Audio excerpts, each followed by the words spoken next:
here with the legendary Ralph McDaniels. What's going on, bro? Yo, what's up, man? You know what it is. It's Off the Record DVD, New York. You know what I'm saying? First question, when did you get started?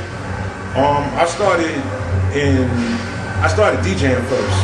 I was a DJ, I was 14 working in clubs, you know, like in the 70s. I couldn't even come out the booth because the owner would say you get the bar in trouble. But you know, he liked the way I played. Tell us about Video Music Box and, you know, what that contributed to hip hop and exactly, you know, what that's about. For anybody that doesn't know the impact that Video Music Box had on hip hop.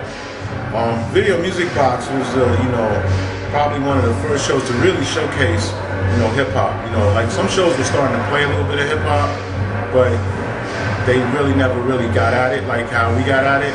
Like we knew that it was important because, you know, we played a hip hop video on Video Music Box. That's when you got the most response, and the most response came from people wanting to see videos on Video Music Box. They would come to me and say, yo, play an Eric B and Rakim video, you know, back in the days, and there was no Eric B and Rakim video back in the day. There was only like maybe 10 hip hop videos when I first started doing Video Music Box. So we used to have to mix it up with, you know, other records that I just liked. Like it might be R&B records, or it might even be like, you know, some rock and roll records. Like we used to play U2 back in the days, Tears for Fears, Shout, all of that. We used to play all those records too, you know, because there wasn't enough hip hop records to fill up, you know, the whole format. And so the 80s, that's really when Video Music Box started, 1983. That was major for us, man. You know, that was something that I had dreamed about, because I had already been DJing in the clubs, and I knew the hit records, and I knew a good record. And then when I started video, it inspired me. You know, the videos inspired me to just want to get involved in music video and the visual side of it. Plus, I was going to school at the time for film and television, so I had interest in cameras and all that kind of stuff. So I used to, you know, like get the camera from the station, go out to little jams and parties and all that kind of stuff that was going on in New York City, and tape it. And people were like, yo, put it on TV, and people were bugging like, yo, we on TV. Yo, Ralph got us on TV, and people, you know, was like, oh, he's bugging. And that's where the whole shout out thing started. You know, we was like the first to start saying the word shout out, and it's gone a long way from there. I think, you know, everybody has said the word shout out. Now, you also got a show on Hot 97. Yeah, on Hot 97, I've been over there for a minute. Funkmaster Flex saw me one day and said, yo, why don't you come over here and do a show with us? And I said, yeah, why not? You know, so I went over there, and I'm there now every Saturday from 4 p.m. to 7 p.m. on Saturday afternoon. And it's cool, you know, that's the business, commercial, you know, hip hop, you know, Hot 97, you know. And you know, it's cool. The radio is cool because you get instant feedback, you know, from people. You know, you tell them to call you up, they call you up, you hear what's going on in the hood, right there. Now, what do you enjoy better? What do you enjoy more? Video Music Box or Hot 97? Like, I think I enjoy Video Music Box better because you know, Video Music Box is mine. I own that.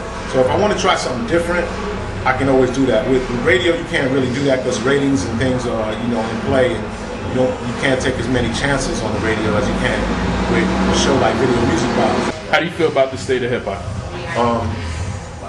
The state of hip hop is in a transformation right now. Like, you know, like Nas' whole theory of hip hop is dead is right, because it's not like what it was, you know, when we first grew up with it, and the reasons why we made the records, why we made it, you know, overall.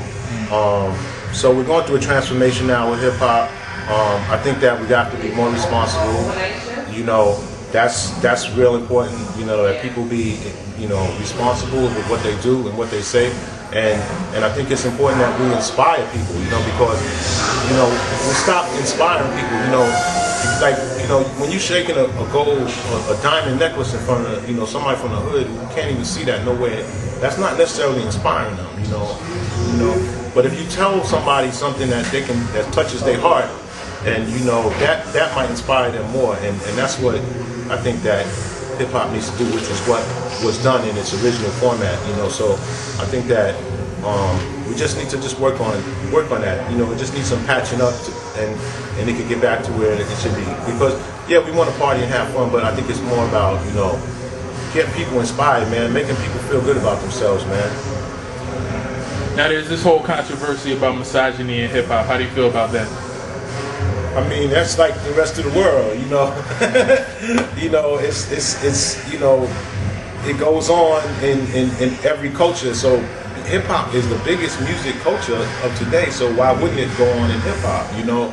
So it surprises me that all of a sudden everybody's, oh, hip hop is, yeah, but it's in movies, it's in everything else that we do. So of course you're gonna have it in hip hop. You know, all I ask for people to do is, and the artists have to do this, and our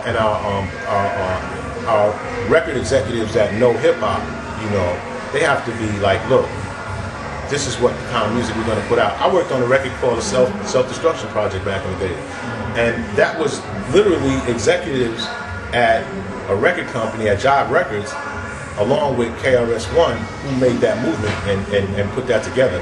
It's not going to be, you know, the distributors of our music. It's going to have to be the people that know, you know. How do you feel about politics and radio these days? I mean, politics is always going to be politics, man. You know, politics is always going to be, whenever there's money involved in something, and hip-hop is big money. You know, whenever there's big money involved in it, there's going to be politics. You know, these radio stations are run by big corporations, Wall Street-owned corporations.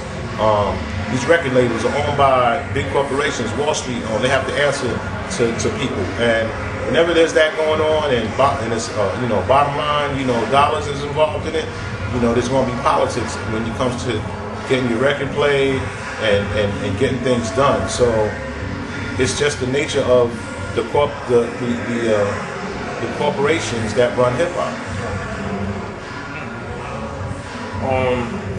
Now, what do you think about the relationships with rival with DJs and rival stations? You know, Hot 97, Power 105. How do you feel about the relationships? I think that, you know, from back in the days, me and Red Alert used to always talk about, you know, the rivalries. You know, like, I never worked at BLS. Could I go to a BLS event? You know, I was friends with Red.